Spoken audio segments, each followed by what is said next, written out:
Good morning, everyone. The honorable judges and all audiences watching this video. We are naive but wise team from Indonesia, and we're here to present our research findings related to energy transition and energy access inequality in developing countries.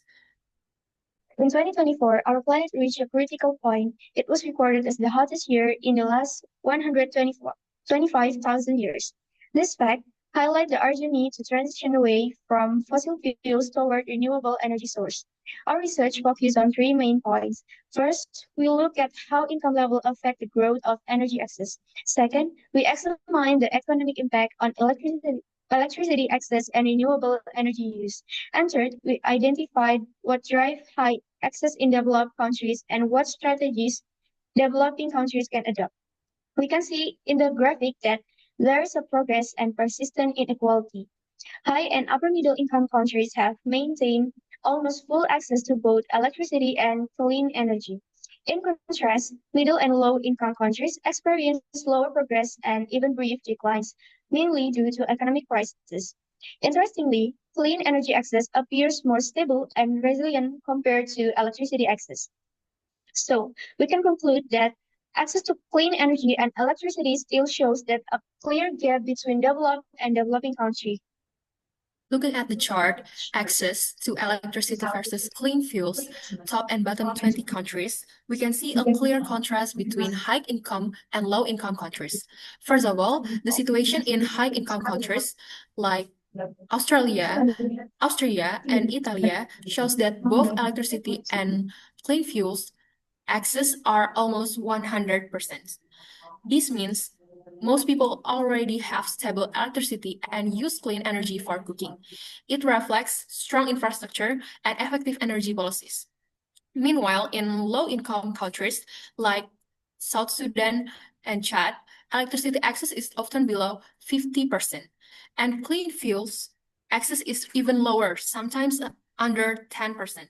Many people still depend on firewood or charcoal, which harm both health and the environment. Overall, electricity access tends to improve faster than access to clean fuels. This shows that while many countries are progressing in electrification, the transition to clean energy is still a big challenge, especially for low-income nations. The next insight shows that electricity access and renewable energy shares are linked to certain types of debts. Specifically, electricity access depends not only on government or corporate infrastructure efforts, but also on households' financial capacity.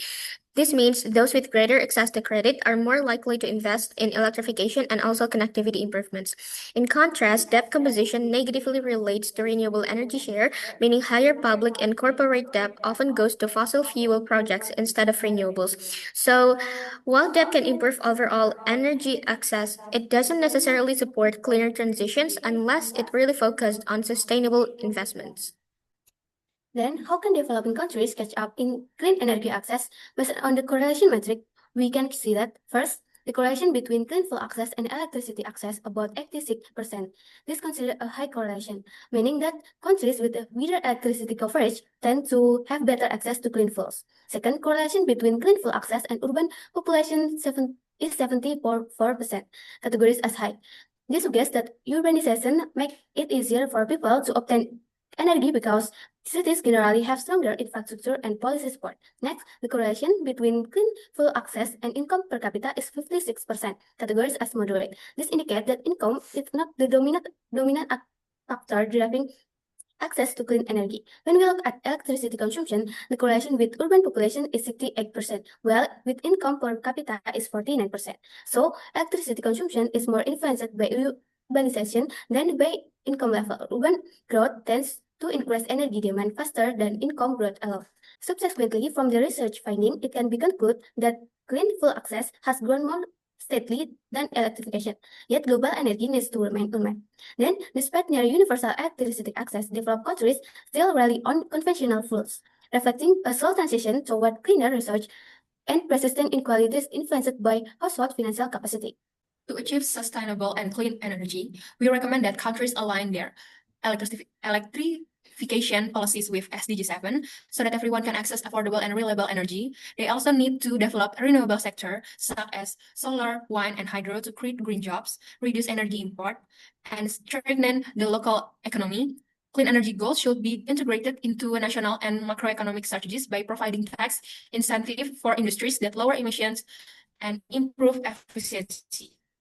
In addition, as urban populations continue to grow, sustainable city development should become an innovation hub for clean energy-based economic growth.